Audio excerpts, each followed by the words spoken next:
저희 쇼마록스 한인교회가 교회를 세울 때 하나님 앞에 약속한 것은 교회 역사를 예배로 써내려가겠다, 그렇게 다짐을 했습니다. 그래서 저희 교회는 1주년 창립예배, 10주년 창립예배는 드리지 않을 것입니다. 매 100번째마다 감사예배를 드리고 1000번 예배 때 하나님 앞에 큰 예배를 저희가 드리도록 그렇게 하겠습니다. 이제 잠시 기도 드리겠습니다. 하나님 감사합니다. 오늘도 귀한 말씀을 저에게 주셨습니다. 이 말씀을 받아 먹고 잘 소화할 수 있게 도와주시고, 이 말씀이 우리의 삶 속에 피와 살이 되어서 하나님 기뻐하시는 삶을 살 수 있도록 축복해 주옵소서. 예수 그리스도의 이름으로 기도드립니다. 아멘. 성경에 표현된 감사는 대부분 하나님과 관련이 깊습니다. 오늘 여러분이 교독 때 읽으신 이 시편 136편은 하나님에 대한 감사를 표현한 성경의 대표적인 말씀입니다. 성경이 기록한 말씀 중에 이 감사에 관해서 가장 충격적인 말씀은 디모데후서 3장 2절 말씀입니다. 이렇게 기록을 했어요. 말세에 고통하는 때가 이르러 사람들이 감사하지 않을 것이다, 그렇게 말씀했습니다. 말세 사람들은 자기를 사랑하고 돈을 사랑하고 자기를 자랑하고 교만하고 남을 비방하고 부모를 거역하고 그러면서 감사하지 않으며 계속 이어지면서 마지막에 이 모든 것들이 하나님 사랑하는 것보다 더하고 라고 말씀했습니다. 바로 하나님에 대한 감사가 없어진다는 뜻입니다.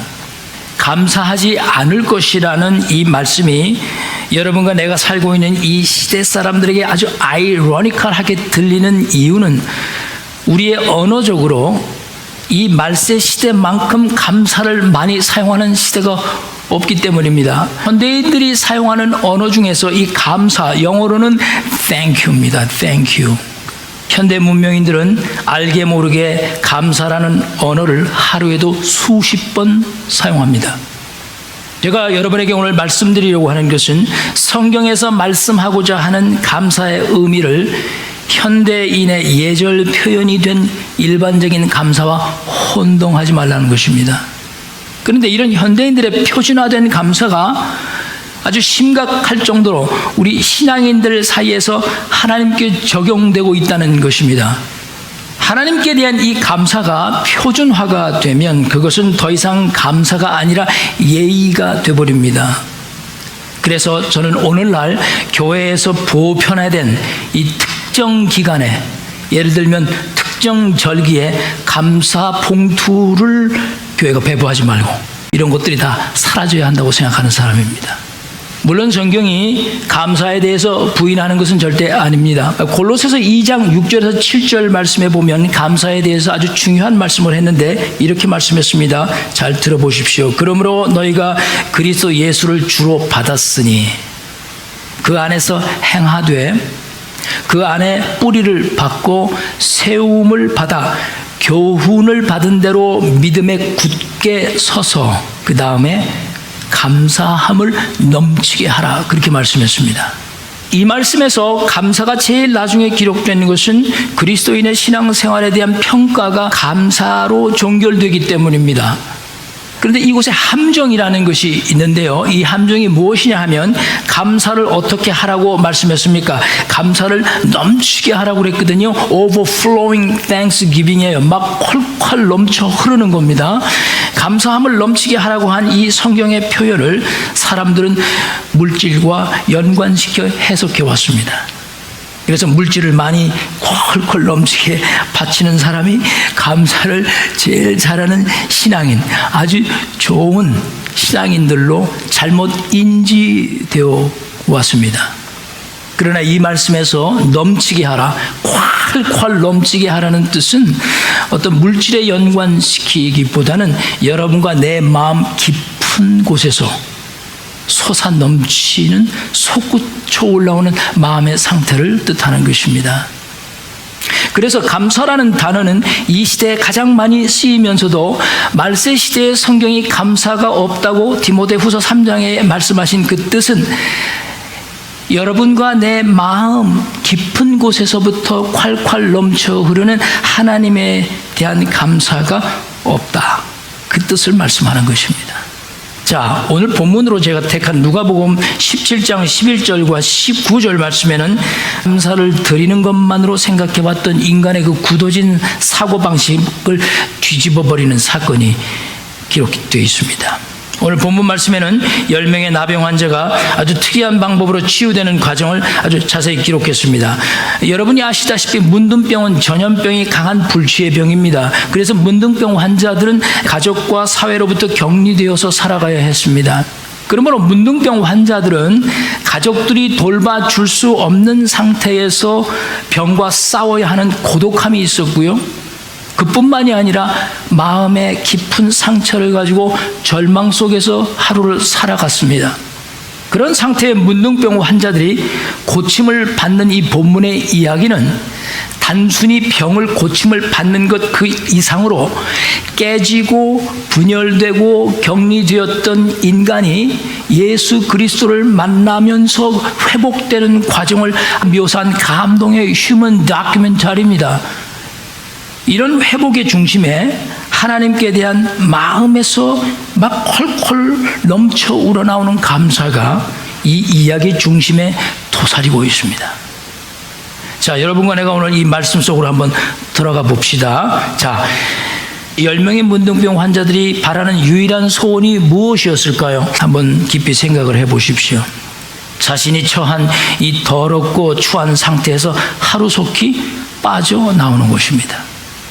그러다 예수님께서 자기 마을로 오신다는 소식을 들었습니다. 이미 14장에 보시면 성경이 기록한 대로 예수님께서 안식일에도 수종병 든 자를 고치셨다는 소문은 유대 지역에 널리 퍼져 있었던 상태입니다. 예수님께서 자신들이 살고 있는 마을로 오신다는 것처럼 반가운 소식이 있었겠습니까? 10명의 문둥병 환자들이 마을 입구에서 예수님을 만나는 장면을 오늘 본문 12절과 13절 말씀을 이렇게 기록합니다. 같이 한번 읽어보겠습니다. 시작. 예수님께서 한 마을에 들어가시니 나병 환자 10명이 예수를 만나 멀리 서서 소리를 높여 이르되 예수 선생님이여 우리를 불쌍히 여기소서 하거늘. 이 말씀에서 몇 가지 중요하게 살펴볼 것이 있습니다. 먼저 문둥병자들의 상태입니다. 자, 그들이 분명히 누구를 만났다고 기록합니까? 예수님을 만났다고 했습니다. 그 만남은 그런데 평범한 만남이 되지 못했습니다. 그들이 멀리 서서라고 한 것을 볼 때 그 만남은 거리가 있는 만남이었습니다. 다시 말해서 분리되고 격리되어 있는 상태에서 예수님을 만났지만 도저히 예수님 가까이 갈 수가 없는 그런 상태였습니다. 이런 상태를 여러분과 제가 알아야 하는 것이 영적으로 매우 중요합니다. 왜냐하면 이런 문둥병자의 이런 상태가 바로 에덴 동산 이후에 인간과 하나님 사이에 분리된 슬픈 관계를 잘 묘사하고 있기 때문입니다. 절대 가까이 갈 수가 없습니다. 보고 있어도 갈 수 없습니다. 만나고 싶어도 가까이 만날 수가 없는 겁니다. 두 번째 살펴볼 것은 문둥병자들의 그 예수님을 향한 태도입니다. 자, 그들이 예수님에게 관심을 받기 위해서 취한 행동이 무엇이었습니까? 소리를 질렀다고 했습니다. 그런데 그들이 예수님을 부르는 표현을 한번 자세히 말씀을 보십시오. 나병 환자들이 예수를 어떻게 누구라고 불렀습니까? 선생님으로 불렀다는 점이 매우 중요합니다. 9명 중 한 사람만 예수님을 구주라고 부르는 것이 아니고 10명 모두가 다 선생님이라고 불렀습니다. 예수를 선생으로 본 것은 10명 나병 환자 모두였습니다. 그러니 이 10명은 아직 깨달음이 없는 사람들임이 분명한 겁니다. 그들의 간절히 부르짖는 모습을 보신 예수님께서 14절에 이렇게 말씀하셨습니다. 보시고 이르시되 가서 제사장들에게 너희 몸을 보이라, 그렇게 말씀했습니다. 그 소리를 듣자마자 이 10명의 문둥병자들이 제사장을 향해 달려갔습니다. 그런데 달려가던 중에 어떤 일이 벌어졌다고 성경에 기록을 합니까? 성경은 그들이 가다가 깨끗함을 받았다고 분명히 밝혔습니다. 여러분과 내가 부정할 수 없는 사실은 예수님의 말씀에 순종해서 제사장을 향해 달려갔던 10명의 문둥병자가 모두 나았다는 사실입니다. 누구는 낳고 누구는 안 낳은 것이 아니고 모두가 다 나았습니다. 그런데 아주 더 놀라운 부정할 수 없는 사실은 그 중에 한 사람만, 그 중에 딱 한 사람만 예수님께 돌아와서 그 발 아래 엎드려 하나님께 영광을 돌리며 감사를 드렸다고 말합니다. 도대체 이 한 사람은 무엇 때문에 다른 9명과는 달리 주님께 돌아와서 그 발 아래 엎드려 감사하게 되었을까요? 이 한 사람에 대해서 아주 중요한 것을 16절 말씀에서 밝혔습니다. 그는 어떤 사람이었습니까? 사마리아 사람이라고 했습니다. 적어도 제가 성경을 이해하고 깨닫고 있는 바에 의하면 성경은 항상 결정적인 순간에 사마리아인들을 부각시킵니다. 누가복음 10장에서도 강도 만난 사람을 결국 구해준 사람이 누구였습니까? 사마리아인이었습니다. 종교인들과 유대인들은 그냥 지나쳤지만 사마리아 사람은 그냥 지나칠 수 없었습니다. 진정한 선한 행위가 무엇인지를 사마리아인을 통해서 새롭게 조명하셨습니다. 여러분이 너무나 잘 아는 예배에 대한 시각 전체를 통째로 바꾸어버린 사건이 있었습니다. 우물가의 사건입니다. 요한복음 4장에 기록된 우물가에서 예수님이 만난 그 여인도 누구였습니까? 사마리아 여인이었습니다. 성전을 중심으로 모였던 종교인들의 그 틀을 완전히 깨버리고 예수님을 만나는 그곳이 예배라고 했지 않습니까? 사도행전 8장에서는 사마리아 사람들도 하나님의 말씀을 받고 성령을 받았다고 기록을 합니다. 성령에 대한 견해를 새롭게 한 사건도 사마리아였습니다.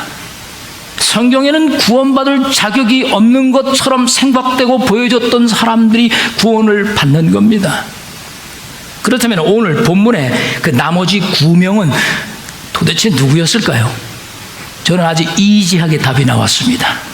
성경은 밝히지 않았지만 모든 정황으로 볼 때 그 9명은 아마도 유대인들이었을 것입니다. 9명의 유대인들과 1명의 사마리아인과 차이는 도대체 무엇일까요? 자, 지금부터 제가 여러분에게 이 차이를 자세히 말씀드릴 테니까 아주 오늘 잘 들으셔야 합니다. 자, 10명 모두가 어떻게 문둥병에서 치유함을 받았습니까? 예수님께서 하신 말씀 때문입니다.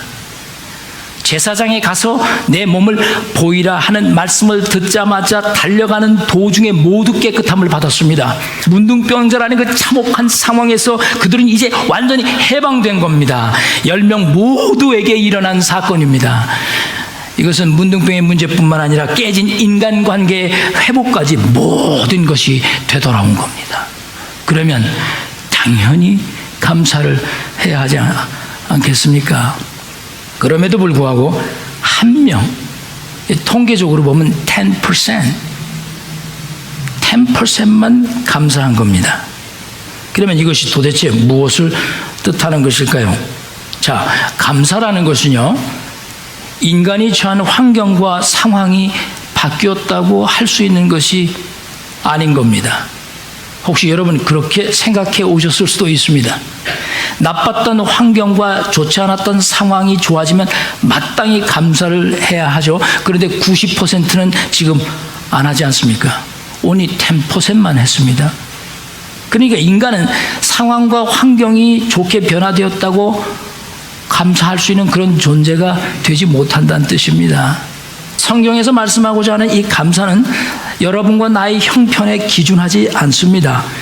감사가 여러분과 나의 달라지는 형편의 기준을 하게 되면 그것은 더 이상 감사가 아니고 도덕적 절차로 전락해버리는 겁니다. 다시 한번 말씀드릴게요.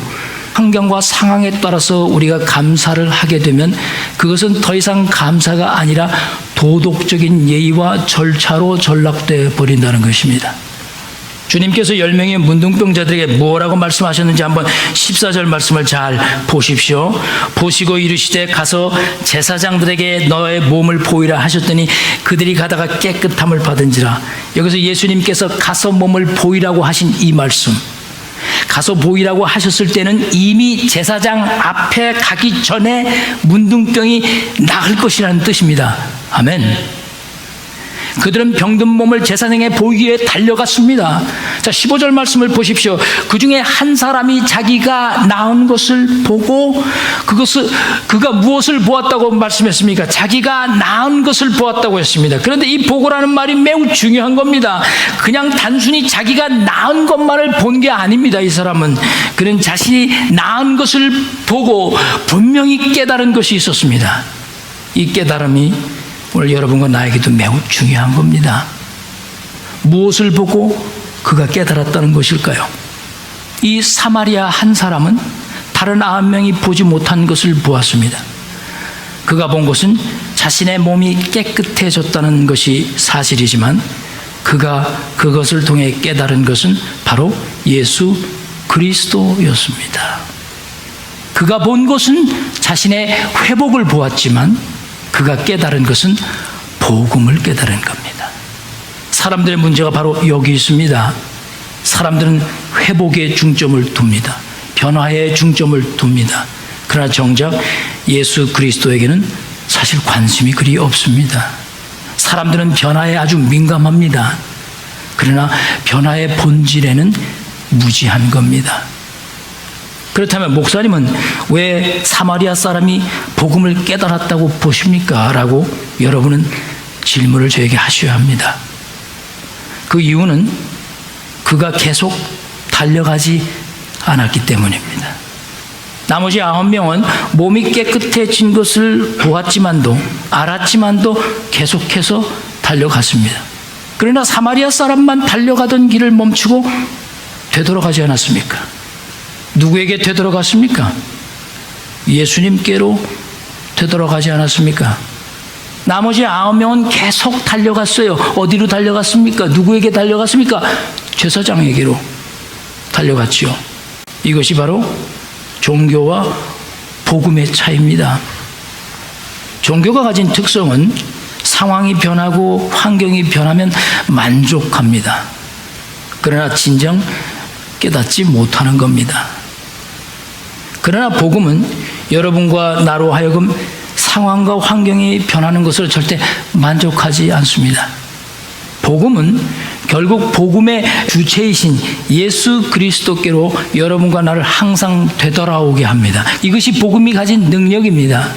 만약에 여러분과 내가 그렇지 못하다면 여러분과 나에게는 이런 복음의 능력이 사실 없는 겁니다. 종교성은 늘 변화에 아주 민감합니다. 그러나 복음은 늘 본질의 중요성을 생각합니다. 사마리아 사람은 자신의 변화를 보며 그 변화의 본질을 생각했습니다. 그 변화의 본질이 누구십니까? 바로 예수 그리스도라는 것을 깨달은 겁니다. 사마리아 사람은 그분이 진정 누구신지를 깨달은 겁니다. 기독교의 본질은 내가 변화하는 것에 초점을 맞추지 않습니다. 기독교의 본질은 여러분과 나의 회복에 초점을 두지 않습니다.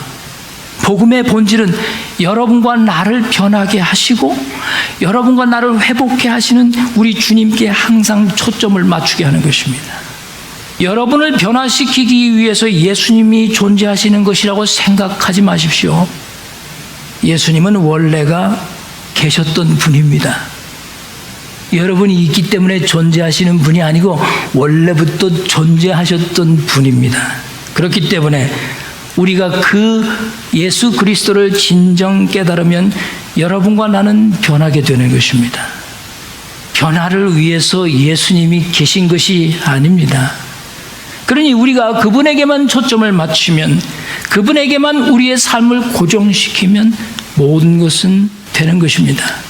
17절 말씀에 예수님께서 분명히 이렇게 말씀을 하셨습니다. 10사람이 다 깨끗함을 받지 아니하였느냐? 그 9은 도대체 어디가 있느냐? 돌아온 그 한 사람에게 물으셨습니다. 그렇다면 계속 달려간 그 9명의 유대인들에게는 무엇이 그렇게 중요했을까요? 예수님보다 제사장이 더 중요했던 것입니다. 그러나 복음으로 거듭난 사람들은 제사장이 중요한 것이 아니라 누가 중요합니까? 예수 그리스도가 중요한 겁니다. 여러분 이해가 되십니까? 조금 현실적인 예를 제가 한번 여러분에게 들려드릴까요? 종교인들은 자신들이 세워놓은 성전으로 향해 갑니다. 그러나 복음을 보게 된 자들은 내가 성전임을 깨닫고 예수 그리스도께로 나아가는 것입니다. 종교인들의 세계에서는 사람이 모든 영광을 항상 가로채고 맙니다. 그러나 복음으로 거듭난 자들의 영적인 세계에서는 항상 하나님께만 영광을 돌리게 되는 것입니다. 종교인들은 감사주일이 되면 헌금을 얼마나 바칠까를 계산하고 바쳐야 할 예의적인 상태를 생각합니다.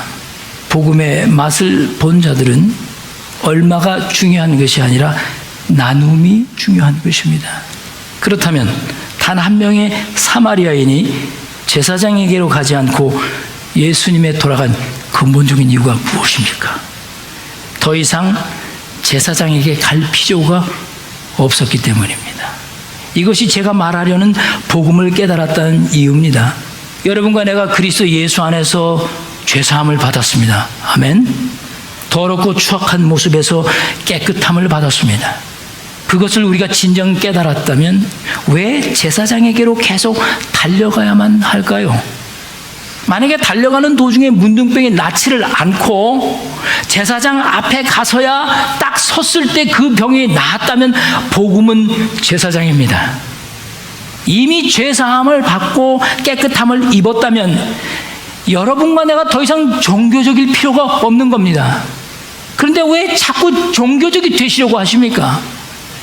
여러분과 제가 지금 제사장으로 달려가는 그 9명 중에 끼어 있다면 여러분은 어떤 심정이십니까? 여러분은 아직도 달려가고 계십니까? 아니면 주님께 돌아가셨습니까? 이렇게 한번 질문을 해보죠. 여러분은 어떻게 여기까지 오게 되었습니까? 여러분은 지금 어떻게 해서 오늘 이 자리에 예배를 드리고 계십니까? 복음을 깨닫고 예수 그리스도의 발 아래 엎드려 하나님께 영광을 돌리며 감사하는 마음으로 막 콸콸 넘치는 심정으로 하나님 앞에 그 마음으로 나오셨습니까? 아니면 이 9명처럼 깨끗함을 받고도 제사장으로 달려가는 그 심정으로 오셨습니까? 참으로 중요한 질문입니다. 여러분과 나의 나빴던 상황이 예수님을 만나고 참 좋아졌다. 야, 내가 예수님을 만나고 이렇게 좋아졌어. 그래서 내가 감사해야지. 이것은 복음이 가진 능력이 사실 아닙니다. 만약에 우리가 그렇게 생각을 한다면 여러분과 나도 역시 종교인일 수밖에 없는 겁니다.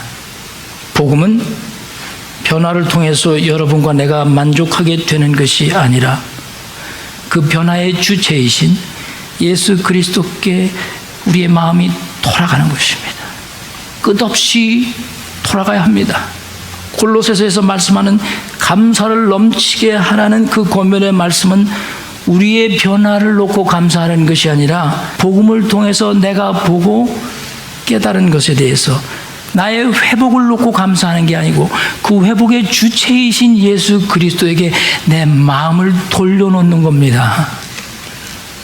감사는 무엇을 얼마나 드릴까?